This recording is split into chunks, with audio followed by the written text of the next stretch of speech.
Hi guys. तो आज हम बात करने वाले हैं ऐसे टॉपिक के बारे में जो मेन रीजन है आपकी एंजाइटी, डिप्रेशन, स्ट्रेस, नर्वसनेस, कोई भी नाम दे, फोबिया, ये सब तो अलग अलग नाम है पर रीजन जो है वो एक ही है। क्या है वो रीजन? कौन है जो 24 घंटे आपके साथ, सुबह आपके साथ उठता है और दिन में आपके साथ घूमता है और रात को आपके साथ घर आता है और आपके साथ सोता है? कौन है? परछाई। परछाई भी रात को साथ छोड़ देती है लेकिन वो रात को भी आपके साथ। कौन है जो भीड़ में भी आपके साथ है और अगर आप अकेले हैं तब भी आपके साथ है? कौन है वो है फियर, डर। हर इंसान को किसी ना किसी चीज से डर लगता है और वो डर ही है जो हमारे साथ हमेशा है। और जितना ज्यादा हम डरते हैं वो उतना ही ज्यादा बढ़ता है। तो जो मेन प्रॉब्लम है, जो मेन रीजन है जिसकी वजह से ये जो हम नाम देते हैं एंजाइटी, डिप्रेशन, नर्वसनेस, वरीइंग, इन सब चीज़ों को जो हम नाम दे देते हैं तो उसका रीज़न क्या है? उसका रीज़न है फ़ियर। तो ये फ़ियर होता क्या है? तो फ़ियर हमें कब लगता है? जब हम किसी पर्टिकुलर सिचुएशन के बारे में, चाहे कोई छोटी-सी सिचुएशन, उसके बारे में अगर हम बार-बार रिपीटेडली सोचते हैं, तो हमें डर लगना शुरू हो जाता है। और कई बार वो डर इतना बढ़ जाता है कि वो जो छोटी-सी सिचुएशन थी, वो एक बहुत भयंकर रूप ले लेती है। यानी कि प्रॉब्लम इतनी बड़ी नहीं थी, लेकिन हमारी सोच की वजह से वो प्रॉब्लम बढ़ गई। तो फ़ियर कहीं न कहीं इनसाइड होता है। तो जैसे महात्मा गांधी जी ने कहा, fearlessness should mean complete absence of all the fears, like fear of death, fear of public speaking, fear of someone's anger. So when we are free from all kind of fears, then we can say that we are fearless. तो अगर हमें किसी अपनी death से भी डर नहीं लग रहा, कि लोग हमारे बारे में क्या सोचते हैं हमें नहीं फर्क पड़ रहा, तब हम कह सकते हैं कि yes I am fearless. But अगर हम कहीं ना कहीं घबराते हैं कि लोग मेरे बारे में क्या सोचेंगे अगर मैं कुछ नया स्टार्ट करूँगा, या अगर मैं सक्सेसफुल नहीं हुआ तो मेरी तो बेइज्जती हो जाएगी, या अगर हम कोई नई अटायर ट्राई करना चाहते हैं लेकिन हमारे फॉर्मल अटायर चल रहा था, बट हम चाहते हैं कि हम कुछ नया ट्राई करें तो हम डरते हैं कि लोग क्या सोचेंगे। कई लोग रात को अकेले सोने से डरते हैं, उनको डर लगता है। It's completely okay. सबसे पहली चीज़ जो है ना, हमें उसको पहचानना होगा कि हमारे अंदर फ़ियर है। और अगर नहीं है तो बहुत अच्छी बात है, बट अगर हमारे अंदर है तो सबसे पहले हमें उसे पहचानना होगा। क्योंकि जब तक हम उसे आइडेंटिफ़ाई नहीं करेंगे, तब तक हम उस पे वर्क नहीं कर पाएँगे। तो वर्क करने के लिए उसे आइडेंटिफ़ाई करना बहुत ज़रूरी है। जैसे कई लोग होते हैं, वो अपनी लाइफ़ को ना अच्छे से एन्जॉय नहीं कर पाते, अपने ड्रीम्स को फुलफ़िल नहीं कर पाते। ऐसा नहीं है उनके अंदर कैपेबिलिटी नहीं होती, उनके अंदर कैपेबिलिटी होती है, लेकिन कहीं न कहीं उनको डर लग रहा होता है कि अगर ये फुलफ़िल नहीं हुआ, तो लोग क्या सोचेंगे? और इसी वजह से वो कुछ नया ट्राई नहीं करते। और जब वो कुछ नया ट्राई नहीं करते, तो वही लोग जो उन्हें लगता है कि अगर मैं ट्राई करके अनसक्सेसफुल हो गया, तो मेरे बारे में कमेंट्स करेंगे, वही लोग जब आप ट्राई नहीं करते हो, तो वही कमेंट करते हैं कि जब तुम्हारी उम्र थी, तब तुमने ट्राई नहीं किया। कुछ नया ट्राई करते तो शायद सक्सेसफुल हो जाते तुम। यानी कि आज हम जिन लोगों से डर रहे हैं कि वो क्या सोचेंगे, कल वही लोग हमें सुनाएँगे कि तुमने कुछ नया ट्राई क्यों नहीं किया? तो हमें किसी से डरने की ज़रूरत नहीं है। पहली चीज़ हमें तो ये समझनी होगी, दूसरी चीज़ कि जिसे बोलना है वो बोलेगा और जिसे नहीं बोलना वो नहीं बोलेगा। आप सोच-सोच कर अपना जो फ़ियर है, अपना जो डर है, उसे आप खाना क्यों खिला रहे हो? क्योंकि मैंने कहा ना, जितना ज़्यादा हम डरेंगे, उतना ही ज़्यादा ये पावरफुल होता है। अगर हम इसके बारे में सोचते हैं, तो कहीं न कहीं हम इसे खाना खिला रहे हैं। तो हमें कहीं न कहीं अपनी थिंकिंग को रोकना होगा, एक नेगेटिव थिंकिंग जो हमें रोक रही है सक्सेसफुल होने से। जैसे कई लेडीज़ होती हैं, कई वुमेन्स होती हैं, जो अपनी लाइफ़ में कुछ बड़ा करना चाहती हैं। या कई वुमेन्स होती हैं जिनको शौक होता है पेंटिंग का, फैशन डिज़ाइनिंग का, या जॉब करना चाहती हैं वो, मतलब उनके भी अपने ड्रीम्स होते हैं। बट उनके ड्रीम्स कहीं न कहीं दबा दिए जाते हैं कि ये सोच के कि तुम लड़की हो, और उनकी अपब्रिंगिंग ही ऐसी होती है कि उनको पहले से क्लियर कर दिया जाता है कि तुम्हारी शादी होगी, तुम्हें घर सँभालना है। तो इस वजह से कई लेडीज़ होती हैं जिनकी शादी हो जाती है, फिर वो छोटी-छोटी चीज़ों में अपनी खुशियाँ ढूँढती हैं। जैसे किसी को इवेंट मैनेजमेंट करना था, चाहती थी वो इवेंट मैनेजमेंट करे, तो वो घर की डेकोरेशन करके ही अपना काम चला लेती हैं। तो जब वो स्टार्टिंग में करती हैं तो उनको एप्रिसिएशन भी मिलता है, बट धीरे-धीरे टेक फॉर ग्रांटेड हो जाता है घरवालों के लिए। तो वो जो फुलफिलमेंट होती है लाइफ़ में, वो कहीं न कहीं उनकी लाइफ़ में खत्म हो जाती है। चाहती थी वो कुछ बड़ा करना, जैसे कई हमारे हम अपने पेरेंट्स से पूछते हैं कि वो लाइफ़ में क्या करना चाहते थे, क्या करते थे, तो कई बार मम्मी यूज़ बोलती हैं, मुझे वो करना था बट फिर शादी हो गई, नहीं कर पाए। तो ऐसा क्यों होता है? एक डर ही तो था कि उन्होंने अपने पेरेंट्स को नहीं बताया, और पेरेंट्स को भी एक डर था कि अगर नहीं हुई सक्सेसफुल तो शादी की एज निकल जाएगी। तो कहीं न कहीं एक ये डर की वजह से उस लड़की की जो ज़िंदगी थी वो फुलफ़िल नहीं हो पाई। और अगर मैं अपने भाई लोगों की बात करूँ, तो अगर हम देखें तो कई लोग होते हैं जो अपने फैमिली ट्रेडिशनल बिज़नेस को छोड़ के कुछ नया ट्राई करना चाहते हैं। या जो फैमिली में आज तक चलता है कि सब डॉक्टर है तो डॉक्टर ही बनना है, वकील है तो वकील बनना है, उसको चेंज करना चाहते हैं। उन्हें कुछ और इंटरेस्ट, किसी और चीज़ में interest, वो कुछ बड़ा करना चाहते हैं या कुछ छोटा करना चाहते हैं लेकिन अपने दम पे करना चाहते हैं, तो उन्हें भी दबा दिया जाता है। उन्हें दबा दिया जाता है कि तुम इकलौते बेटे हो, तुम्हें ही आगे सँभालना है, तुम्हारे अलावा और कौन सँभालेगा? क्यों इधर-उधर के झंझटों में पड़ रहे हो, जब तुम्हारे पास फैमिली का बिज़नेस है। तो कहीं न कहीं उन्हें भी दबा दिया जाता है, और अगर फिर भी वो नहीं मानते, तो उनकी शादी कर दी जाती है। दोनों के केस में ये चीज़ होती है, चाहे वो मेन हो या वुमेन। और जब उनकी शादी हो जाती है, तो फिर बच्चे हो जाते हैं, फैमिली हो जाती है, एक रिस्पॉन्सिबिलिटी आ जाती है, तो कहीं न कहीं वो जो अपना ड्रीम था, वो गया। तो दोनों के केस में प्रॉब्लम कहाँ थी? प्रॉब्लम थी कि दोनों में ही पेरेंट्स और बच्चे में फ़ियर था। पेरेंट्स को फ़ियर था कि ये कुछ ना कर पाया, तो और अगर ट्रेडिशनल बिज़नेस ये नहीं सँभालेगा तो कैसे सँभाला जाएगा? और बच्चों को फ़ियर था कि अगर मैं सक्सेसफुल नहीं हुआ जो मैं करियर पाथ चाहता हूँ,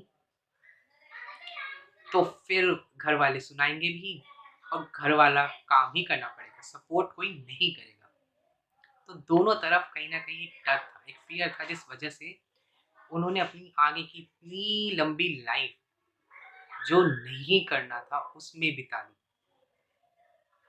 तो इसलिए मैंने कहा आइडेंटिफ़ाई करना बहुत ज़रूरी है।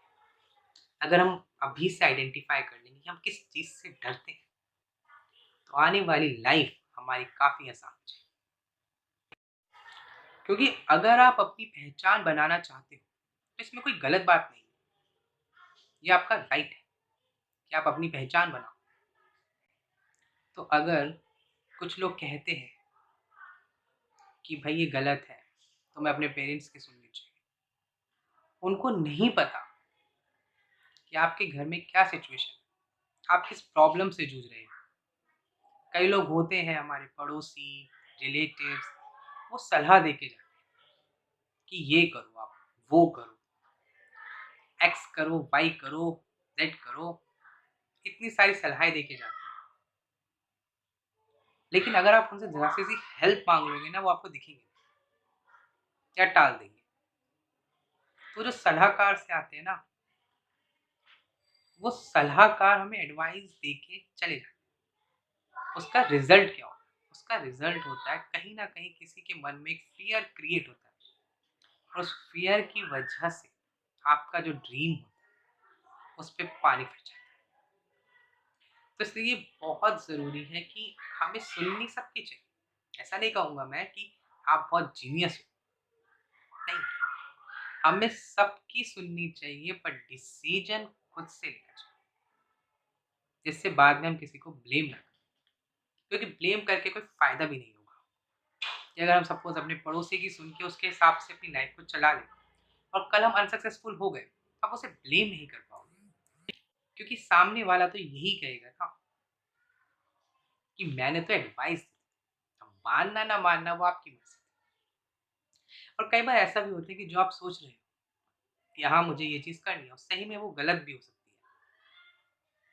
तो इसलिए आप उस चीज़ के बारे में सबसे पहले नॉलेज लो कि वो चीज़ क्या है, उसके रिज़ल्ट्स क्या होते हैं, कैसे उसमें मैं ग्रोथ कर सकता हूँ, स्केलेबिलिटी कर सकता हूँ और कैसे मैं उस चीज़ को अगर मैं करूँ लाइफ़ में तो मैं खुश रह सकता हूँ, कैसे? तो जब मुझे व्हाय क्लियर हो जाएगा कि मुझे वो चीज़ क्यों करनी है, तो डेफ़िनिटली मैं उस चीज़ को करने के लिए हाउ, कैसे करनी है वो भी ढूँढूँगा। बट मुझे वो व्हाय क्लियर करना पड़ेगा सबसे पहले अगर मैंने वो व्हाय क्लियर कर लिया तो कोई भी आ जाए रास्ते में मुझे फ़र्क नहीं पड़ेगा। इसलिए व्हाय आपको क्लियर करना है कि मुझे वो चीज़ क्यों करनी है और फिर जो फ़ियर है ना वो भी आपका रिड्यूस हो जाएगा। और वो जो लोग कमेंट्स कर रहे हैं कि ये गलत है, वो है, एक्स है, वाई है, आप उनको बातों से कभी भी आप अपना उनका डिसीज़न चेंज नहीं कर सकते। अगर आप सोच रहे हो कि आप उन्हें कन्विंस कर लोगे, तो आप नहीं कर सकते। आपको करना क्या है? आपको अपनी ड्रीम पे फ़ोकस करना है। रिज़ल्ट्स बोलते हैं। तो जब उन्हें रिज़ल्ट दिखेगा तो वो खुद से ही उनकी आप देखोगे बोलने का लहज़ा ही बदल जाएगा। अगर वो कह रही थी कि तुमसे कुछ नहीं होगा, तुम कुछ नहीं उखाड़ पाओगे, वही लोग कहेंगे वही लोग कहेंगे कि मुझे तो इस पे पूरा भरोसा था, मैंने तो इसको एनकरेज करने के लिए बोला था ये सब। तो इसलिए आप लोगों से उलझो मत, आप फ़ोकस रखो अपने ड्रीम के ऊपर। फ़ोकस क्यों ज़रूरी है? क्योंकि जब आप फ़ोकस करते हो तो आपको नए-नए आइडियाज़ आते हैं, उस ड्रीम को फुलफ़िल करने के। आपको सिर्फ़ अपने पेरेंट्स को समझाने की ज़रूरत है और किसी को नहीं। अगर उन्हें क्लियर है कि उनका बच्चा क्या कर रहा है तो और प्रॉब्लम्स कोई मैटर करती ही नहीं। तो फ़ियर को अच्छे से समझने के लिए सबसे पहले हम उन 4 चीज़ों को समझते हैं, जिनकी वजह से हम हमेशा एग्ज़ाम्पल देते हैं कि मुझे बहुत ज़्यादा स्ट्रेस हो रहा है, I am feeling very nervous, मुझे बहुत ज़्यादा नर्वस लग रहा है, एंग्ज़ायटी हो रही है काफ़ी ज़्यादा या मैं फ़ोबिया होता है कई लोगों को। तो हम इन 4 चीज़ों के बारे में पढ़ेंगे कि नर्वसनेस क्या होती है, एंग्ज़ायटी क्या होती है, वरिंग क्या होती है और फ़ोबिया क्या होता है। तो जब हम इन 4 चीज़ों को समझेंगे, तब हमें क्लियर होगा कि एक्चुअली में फ़ियर क्या है। जो हम सोच रहे थे वही है या कुछ है ही नहीं। तो इसलिए इन 4 चीज़ों को समझना ज़रूरी है। तो सबसे पहले हम समझेंगे नर्वसनेस। What is nervousness? तो जब भी हमें लोगों को कुछ बताना होता है या इंटरव्यू देने जाना होता है या कोई चीज़ रिप्रेज़ेंट करनी होती है या फर्स्ट टाइम लेडीज़ अगर हैं, तो फैमिली के लिए लंच बना रही हैं। तो वो जो फीलिंग आती है घबराहट की, उस फीलिंग को यानी कि जब हम फर्स्ट टाइम अपना कोई भी काम रिप्रेज़ेंट कर रहे होते हैं किसी को या कोई भी नया काम शुरू कर रहे होते हैं, तो जो हमारे अंदर फीलिंग आती है ना, उस फीलिंग को हम कहते हैं नर्वसनेस, घबराहट। तो इसमें होता क्या है कि जैसे कई लोग कुछ नया शुरू करना चाहते हैं और नर्वसनेस की वजह से वो शुरू ही नहीं कर पाते। ये तो पहली चीज़ हो गई। दूसरी चीज़, कई लोग शुरू तो करते हैं, बट घबरा इतना जाते हैं गलतियाँ करके कि शुरू में 3-4 गलतियों के बाद ही उस चीज़ को छोड़ देते हैं। अगेन रीज़न वही कि लोग क्या कहेंगे, पैसे वेस्ट हो गए तो क्या होगा, रिस्क नहीं ले सकता मैं लाइफ में। ये सब बहाने देके, एक्सक्यूज़ेज़ देके कि मेरे पास टाइम नहीं है, इस चीज़ में टाइम लगाऊँगा तो प्रोफ़ेशन कब बनाऊँगा अपना। तो ये सब बहाने देके, यानी कि मेन रीज़न होता है उनको डर होता है कि अभी ये 2-3 गलतियाँ हुई हैं, आगे और भी गलतियाँ हो सकती हैं। मुझे नहीं आता और मैं शायद सीख भी नहीं पाऊँगा या मुझे टाइम बहुत देना पड़ेगा। तो ये सब एक्सक्यूज़ेज़ हम दे देते हैं अपने आप को और फिर जो हमारी जो घबराहट होती है, वो और ज़्यादा बढ़ जाती है। और जब वो और ज़्यादा बढ़ जाती है तो हम उस चीज़ को छोड़ देते हैं। और जब हम उस चीज़ को छोड़ देते हैं तो हम बाद में जब जिस चीज़ में हमारा इंटरेस्ट नहीं होता बट फाइनेंशियली जो चीज़ हमें सपोर्ट कर रही है, उस चीज़ को हम करते हैं, तो एक टाइम के बाद हमें रिग्रेट की फीलिंग आती है कि काश मैं थोड़ी और मेहनत कर लेता। मेरे अंदर थी वो कैपेबिलिटी, मैं हो सकता था उस चीज़ में सक्सेसफुल। मुझे थोड़ी और गलतियों से शायद मैं सीख जाता। क्योंकि हमें एक चीज़ समझनी है कि कोई भी इंसान फर्स्ट टाइम में सक्सेसफुल नहीं होता। एक्सेप्शनल लोग होते हैं जो फर्स्ट टाइम सक्सेसफुल हो जाते हैं, पर उनका एनवायरनमेंट अलग होता है, अपब्रिंगिंग अलग होती है। तो बहुत मैक्सिमम लोग जो होते हैं उन लोगों को स्टेप बाय स्टेप सक्सेसफुल होते हैं, धीरे धीरे सक्सेसफुल। कहते हैं कि अगर हमें किसी भी स्किल में परफेक्ट बनना है, परफेक्ट तो मैं नहीं कहूँगा क्योंकि there is always a room for improvement. वैसे परफेक्ट तो मैं नहीं कहूँगा बट या प्रोफेशनल बनना है। अगर किसी को भी किसी भी स्किल में प्रोफेशनल बनना है तो एटलीस्ट उसे 10,000 आवर्स डिवोट करने पड़ेंगे उस चीज़ की प्रैक्टिस करने के लिए।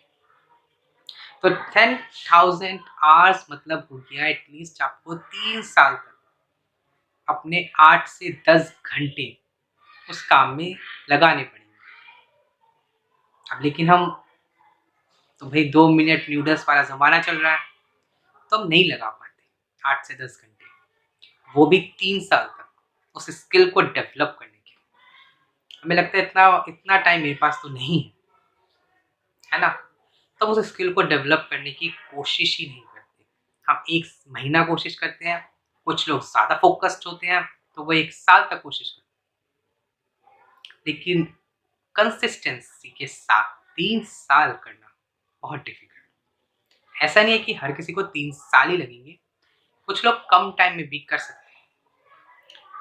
लेकिन रीज़न जो है सक्सेसफुल होने का वो है कंसिस्टेंसी, कि जब लोग आपको फालतू बोल रहे हैं, उस टाइम पे भी आप वो 8 से 10 घंटे उस चीज़ की प्रैक्टिस कर रहे हो या नहीं, वो सबसे ज़्यादा इम्पोर्टेंट है।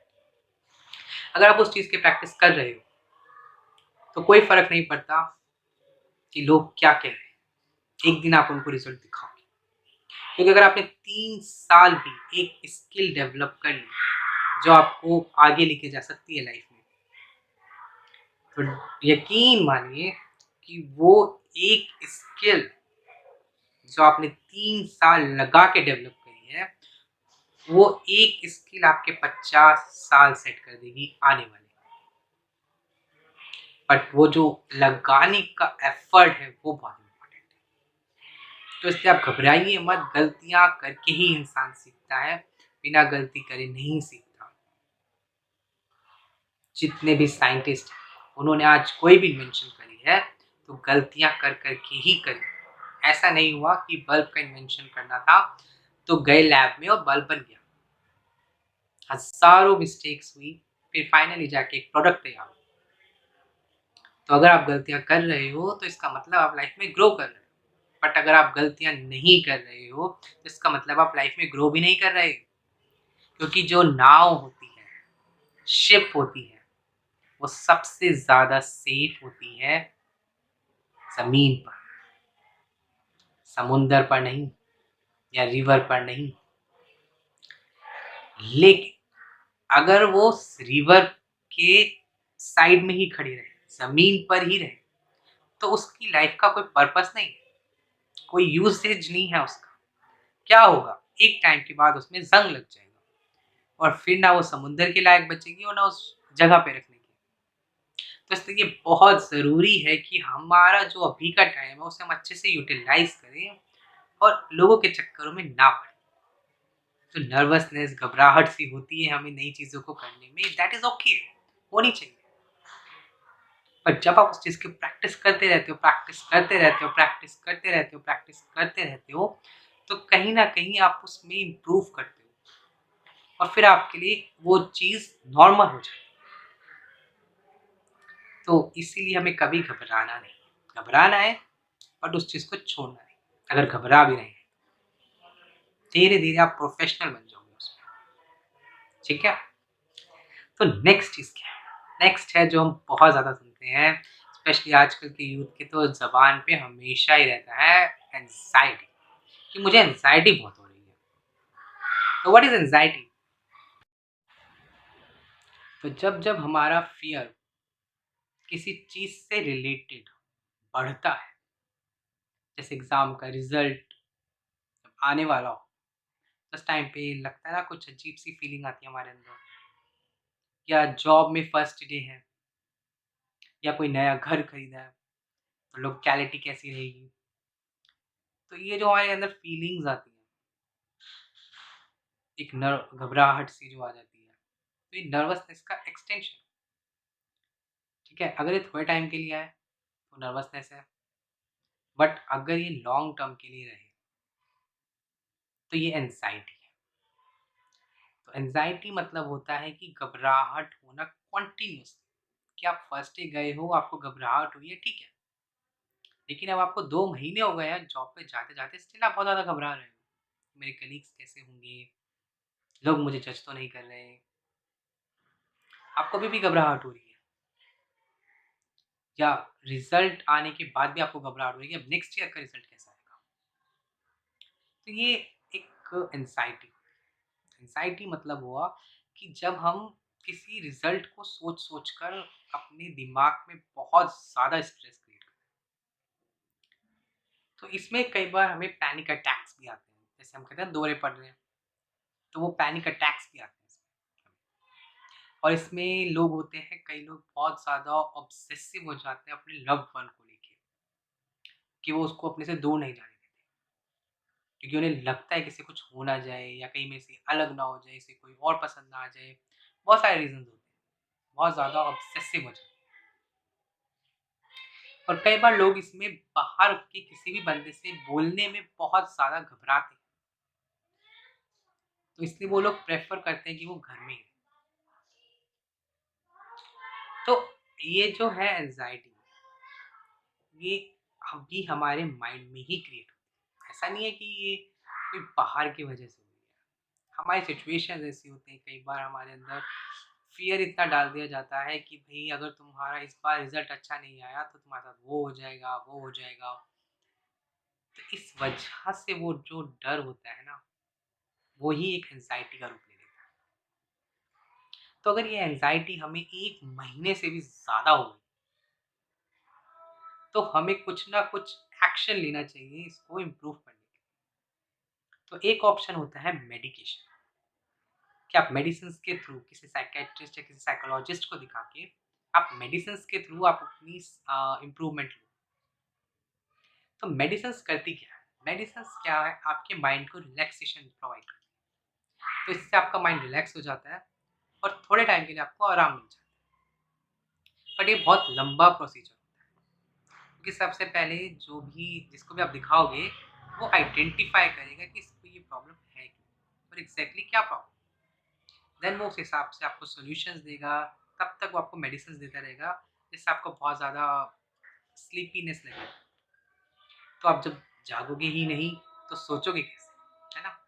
तो इससे आप उस मेडिटेशन में आप इतना नहीं इम्प्रूव कर पाओगे, अगर आप अपनी लाइफ़स्टाइल को इम्प्रूव नहीं करते। तो फर्स्ट है कि मेडिकेशन, सेकंड जो इम्पोर्टेंट है, उसके बिना मेडिसिन्स भी असर नहीं करेंगी। तो आपको अपना लाइफ़स्टाइल ऐसा बनाना होगा कि आपकी जो बॉडी है, वो हमेशा रिलैक्स रहे, माइंड जो है वो हमेशा रिलैक्स रहे। तो उसके लिए फर्स्ट चीज़ है कि आपको जो है अपनी कंप्लीट स्लीप लेनी चाहिए। एटलीस्ट 8 आवर्स की स्लीप आपको चाहिए और आप पूरे दिन में भी 15-20 मिनट का एक रेस्ट ले सकते हो। तो इससे क्या होगा कि आपके माइंड में स्ट्रेस नहीं पड़ेगा, भारी नहीं होगा वो। सेकंड चीज़ है कि आप योगा ट्राई कर सकते हो या मेडिटेशन कर सकते हो। तो मेडिटेशन से क्या होगा कि आपके जो थॉट इतने सारे माइंड में चल रहे होंगे, उन्हें एक डायरेक्शन मिल जाएगी। तो कहीं न कहीं जो नेगेटिव थॉट्स होंगे, वो धीरे-धीरे डिक्रीज़ होना शुरू होंगे। बट वो डिक्रीज़ होंगे कैसे? वो डिक्रीज़ होंगे जब हम कुछ पॉज़िटिव अपने माइंड में डालेंगे। तो हमें कुछ पॉज़िटिव बुक्स पढ़नी चाहिए, जो काफ़ी एनकरेजिंग हो। तो हमें कुछ पॉज़िटिव अपने माइंड में डालना है, तो जब हम मेडिटेशन करेंगे, तो वो नेगेटिव डाइल्यूट होता जाएगा और पॉज़िटिव बढ़ता जाएगा। फिर हम एक्सरसाइज़ कर सकते हैं, थर्ड चीज़ जो है। एक्सरसाइज़ करने से क्या होता है, हमारी बॉडी जो है यू नो स्ट्रेच करती है। तो कहीं न कहीं जो माइंड में इतना ब्लड फ्लो हो रहा था, हमारे स्ट्रेस की वजह से वो कहीं न कहीं हाथों में, पैरों में, हर जगह पहुँच जाता है, तो माइंड भारी नहीं रहता। तो हमें कुछ ऐसी एक्सरसाइज़ेज़ करनी चाहिए, जो हमें रिलैक्सेशन प्रोवाइड करे, हमारी बॉडी को हल्का करे। तो उससे भी हमें कहीं न कहीं रिलीफ़ मिलेगा। हमें अपनी डाइट अच्छी रखनी चाहिए सो दैट कि हमें कहीं न कहीं कई बार होता है कि अगर स्ट्रेस ज़्यादा होता है, तो लोग ओवर ईटिंग करते हैं या खाते ही नहीं हैं। तो वो भी हमें ध्यान रखना चाहिए कि हमें प्रॉपर फूड खाना चाहिए। क्योंकि अगर हम खाना नहीं खाएँगे या ज़्यादा खाएँगे, तो वो भी हमारी हेल्थ को अफ़ेक्ट करेगा। तो जितने आउटकम्स हम बाहर ही से ले सकते हैं, एटलीस्ट हमें उन्हें तो लेना ही चाहिए। इंटरनली चीज़ें मैं समझता हूँ कि बहुत मुश्किल से चेंज होते हैं बिकॉज़ माइंड को कंट्रोल करना बहुत डिफ़िकल्ट है। बट येस, अगर हम प्रैक्टिस करें, तो डेफ़िनिटली हम माइंड को भी कंट्रोल कर सकते हैं। तो कहते हैं ना कि या तो आप माइंड को कंट्रोल कर लो या माइंड आपको कंट्रोल कर ले। तो टेक द चार्ज, आप अपने माइंड को कंट्रोल करो, उसको मत कंट्रोल करने दो अपने आप को। तो ये चीज़ें जब आप करोगे, तो कहीं न कहीं आपको आपकी एंग्ज़ायटी से थोड़ा-सा रिलीफ़ मिलेगा। आप फ्रेंड्स से बात कर सकते हो, अपने पेरेंट्स से बात कर सकते हो, इन लोगों से बात करके कहीं न कहीं आप अपनी प्रॉब्लम चाहे ना भी डिस्कस करो, बट आपको कहीं न कहीं रिलीफ़ ज़रूर मिलेगा जब आप किसी से बात करोगे। और सबसे इम्पोर्टेंट चीज़, हमें कभी भी अल्कोहल, स्मोकिंग या कैफ़ीन इन चीज़ों का सहारा नहीं लेना अपनी प्रॉब्लम को ख़त्म करने के लिए। क्योंकि इन चीज़ों से प्रॉब्लम्स जो होती है ना, वो ख़त्म नहीं होती। इन चीज़ों से तो प्रॉब्लम और ज़्यादा बढ़ जाती है। कैसे बढ़ती है? जब हम कुछ भी ऐसी चीज़ लेते हैं, हमारी बॉडी में जाती है, तो उस टाइम पे हमें वो प्रॉब्लम हम भूल जाते हैं। लेकिन जब उस चीज़ का असर ख़त्म हो जाता है हमारी बॉडी में, तो हम पहले से भी ज़्यादा एंग्ज़ायटी में आ जाते हैं।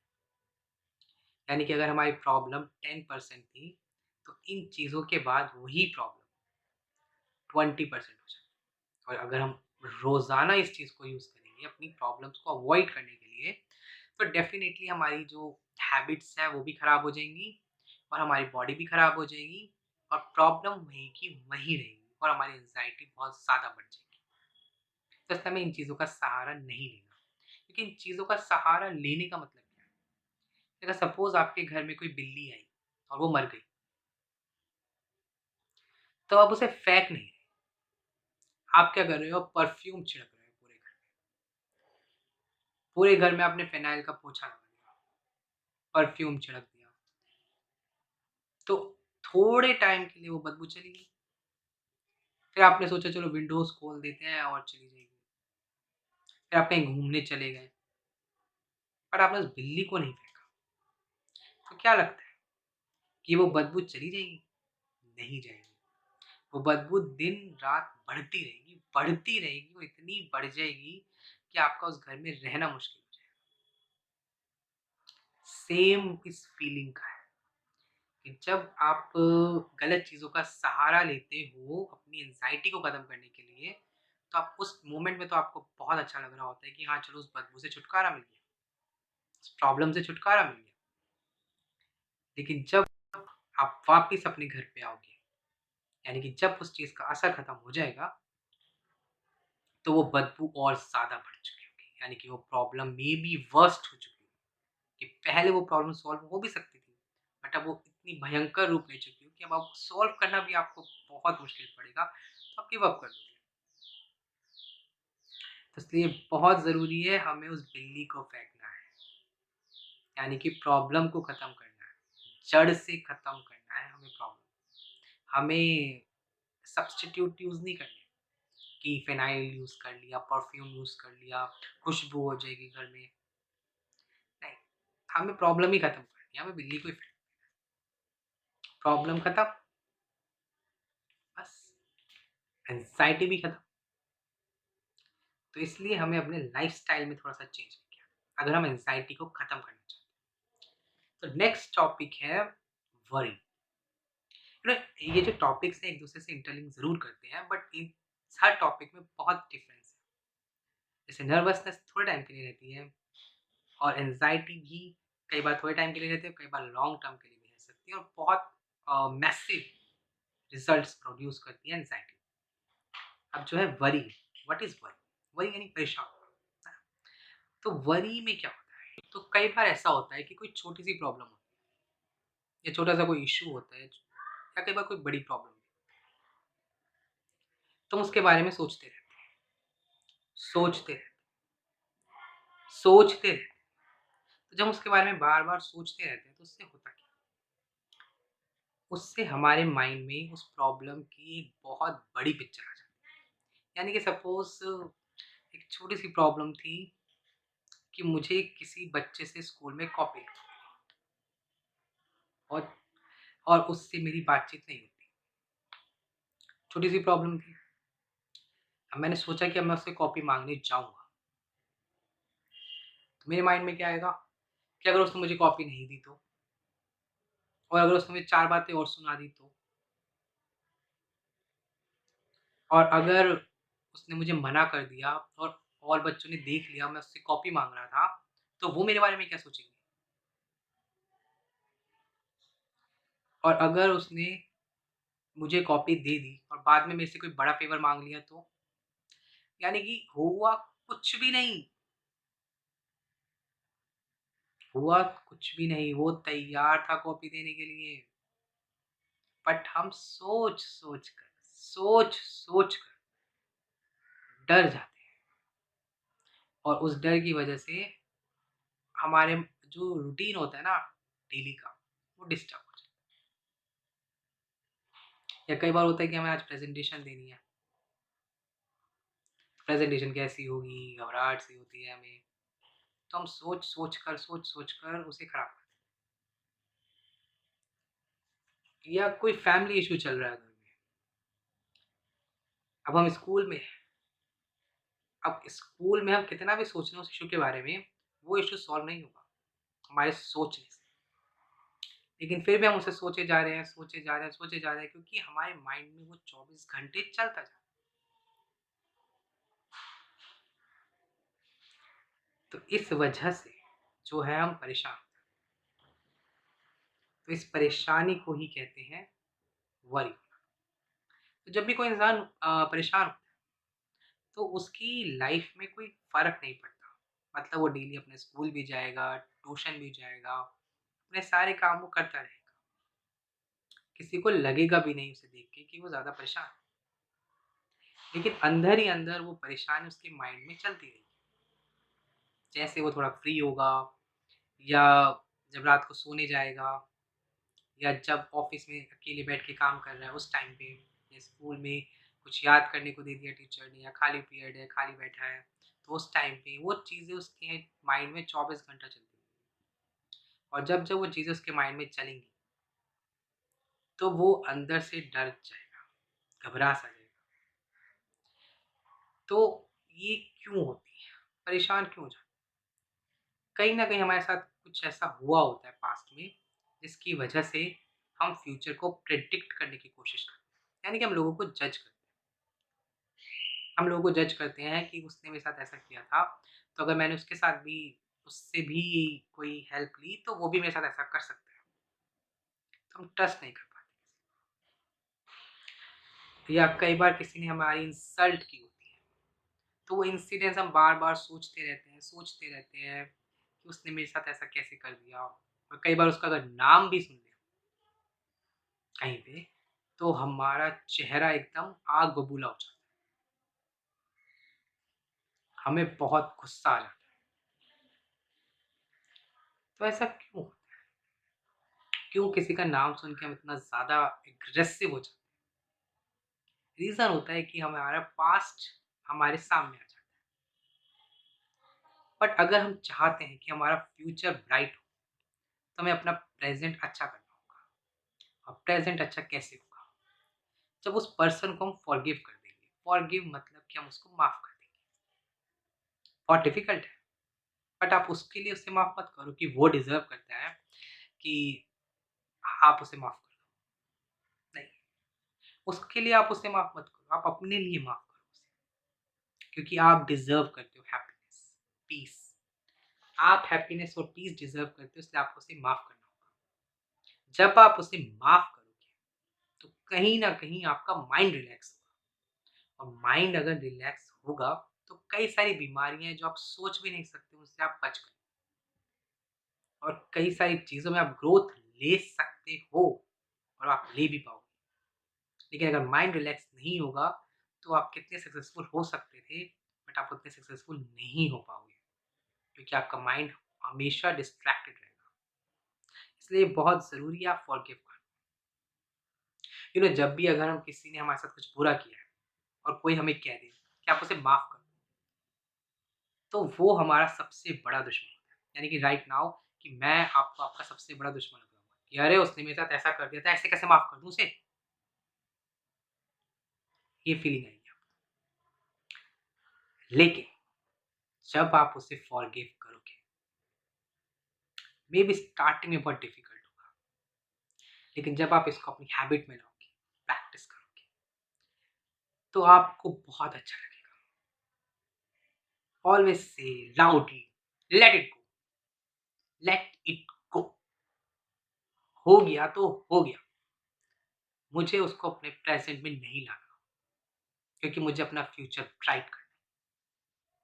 Late it go and always say loudly, I am responsible for my life. I will take the charge. So when you do this, no one can stop. और जिस भी पर्सन को लेके आप एक फीलिंग रख रहे हो, तो उस पर्सन को सुनाई भी नहीं दे रहा, आप क्या सोच रहे हो उसके बारे में? आप जो नेगेटिव सोच रहे हो, अगर आप पॉज़िटिव सोच रहे हो, उसे नहीं फ़र्क पड़ता। वो तो अपनी लाइफ़ को एन्जॉय कर ही रहा है। बट अगर आप नेगेटिव सोच रहे हो, तो कहीं न कहीं आप उसी का फ़ायदा कर रहे हो। क्योंकि वो तो आपकी लाइफ़ ख़राब करना चाहता था और आप उसको वो करने दे रहे हो, उसके बारे में नेगेटिव सोचकर। तो अगर आप उससे बदला लेना चाहते हो, तो आप अपनी लाइफ़ में पॉज़िटिव सोचो। क्योंकि जब आप अपनी लाइफ में पॉजिटिव सोचोगे और ग्रो करोगे, तो वही आपका सबसे बेस्ट रिवेंज रहेगा। तो आपको हमेशा एक्शन पे वर्क करना है। जब भी आप कुछ सोच रहे हो, उसको लिखना शुरू कर दो। जब आप लिखोगे, तो कितना लिखोगे? तो कहीं न कहीं आपकी जो सोच होगी वो लिमिटेड हो जाएगी। नेगेटिव चीज़ों के बारे में आप ज़्यादा नहीं सोच पाओगे। पॉजिटिव बुक्स रीड करना स्टार्ट करो और एक्शन लो। कई बार होता है हमसे एक्शन नहीं लिए जाते क्योंकि हमारे माइंड में बहुत सारी चीज़ें चल रही हैं। तो उस टाइम पे आप प्रे करो कि मैं इतना कैपेबल बन जाऊँ कि मैं एक्शन ले पाऊँ। और जब आप इतने कैपेबल बन जाते हो और एक्शन लेना शुरू करते हो, तो धीरे-धीरे करके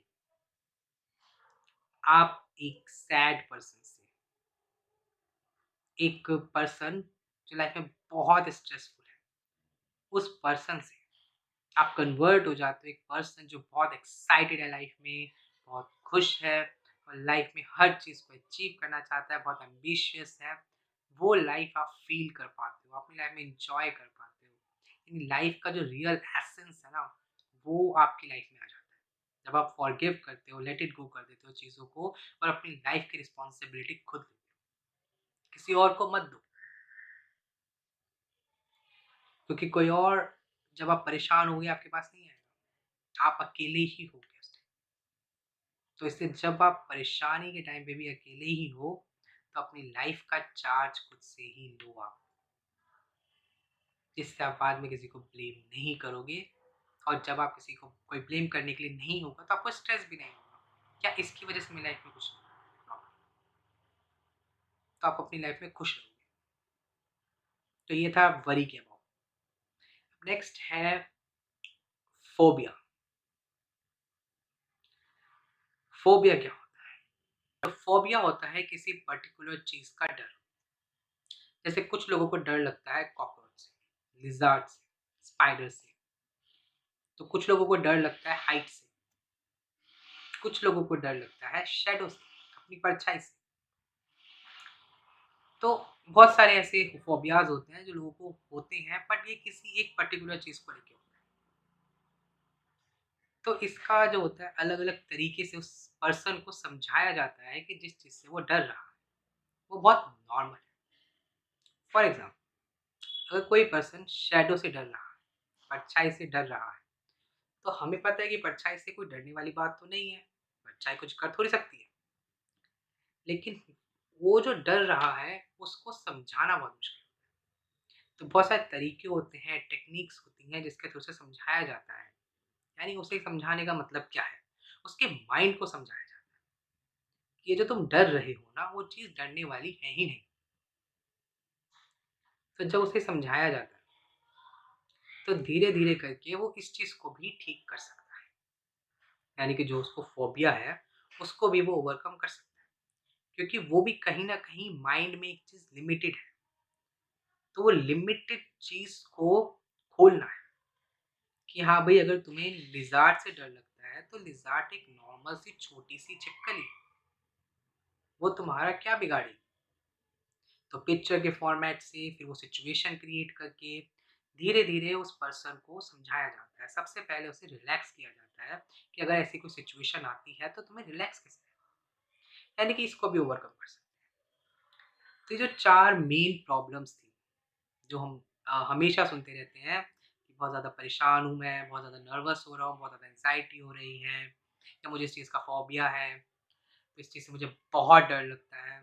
तो कहीं न कहीं हम इस एंड में इतना तो समझ ही गए कि जो हम डर करते रहते हैं चीज़ों को लेके, वो चीज़ों से हमें डर नहीं लग रहा। वो डर जो है कहीं न कहीं हमारे माइंड में है, चीज़ों को लेकर, पर एक्चुअली में वो डर है ही नहीं। अगर कोई किसी चीज़ से डर रहा है, तो वो सिर्फ़ सोच की वजह से है एक, कि वो उस चीज़ के बारे में बहुत ज़्यादा सोच रहा है, लोगों के बारे में सोच रहा है, अनसक्सेसफुल हो गया उस चीज़ में, उसके बारे में सोच रहा है। वो उस चीज़ से नहीं डर रहा, वो औरों को देख के डर रहा है, और लोगों को देख रहा है जिसकी वजह से उसको डर लग रहा है, घबराहट हो रही है, बट वो डर है ही नहीं। यानी कि अगर आप लोगों को ना सोचो, अपने करियर पे, अपने ड्रीम पे फ़ोकस करो, या जो भी करना है आपको, आप करना चाहते हो, उस पे फ़ोकस करो, तो डर नाम की कोई चीज़ एग्ज़िस्ट ही नहीं करती। ये सिर्फ़ हमारे माइंड की उपज है, जिसे हम खाना खिला-खिला के मजबूत करते हैं। तो हमें इसे वीक करना है और अपने आप को मजबूत करना है। जैसे कई बार लोग हमें डिमोटिवेट भी करते हैं, बचपन से ही सिखा दिया जाता है कि रिस्क नहीं लेना लाइफ़ में। अगर तुम गरीब हो तो ज़्यादा अमीर बनने का ख्वाब मत देखो, वरना जो है वो भी चला जाएगा। तुम हमेशा फेल होते रहे हो, बड़ी मुश्किल से तो पास होते हो। फर्स्ट तो तुम कभी आ ही नहीं सकते, और लाइफ में तुम्हारा कुछ नहीं हो पाएगा। अरे आज तक हमारे परिवार में किसी ने नहीं किया, तुम करोगे। हीरो हो तुम, मूवी चल रही है। जब हम ऐसी डिमोटिवेटिंग बातें सुनते हैं, कहीं ना कहीं हम सब ने ऐसा कुछ ना कुछ सुना ही, अपने लिए कभी किसी और के लिए। तो हम सोचते हैं कि अगर हमने कुछ नया ट्राई किया और मैं फेल हो गया तो सारा ब्लेम मुझ पर आ जाएगा। तो कहीं न कहीं हम इतने मजबूत नहीं होते कि हम उस ब्लेम को ले सकें। जब हम अपने आप को मजबूत बनाएँगे, यानी हमारे इरादे इतने मजबूत होंगे, कोई चीज़ हमें हिला नहीं पाएगी, तो डेफ़िनेटली आपको रिज़ल्ट भी ऐसे मिलेंगे जो आप इमेजिन नहीं कर पाओगे। और फिर आपकी लाइफ की वो जो हम सुनते हैं ना एक्सेप्शनल एग्जांपल्स, उनमें से एक बन जाओगे आप। तो एक कोट है जो मुझे याद आ रही है इस टाइम पे, तो वो मैं आपके साथ शेयर करता हूँ। खुद ही को कर बुलंद इतना, खुद ही को कर बुलंद इतना कि हर तकदीर से पहले, खुद ही को कर बुलंद इतना कि हर तकदीर से पहले खुदा बंदे से खुद पूछे, बता तेरी रजा क्या है। Thank you so much for watching this video. I hope you find the content useful, and please subscribe my channel for further useful content. Thank you.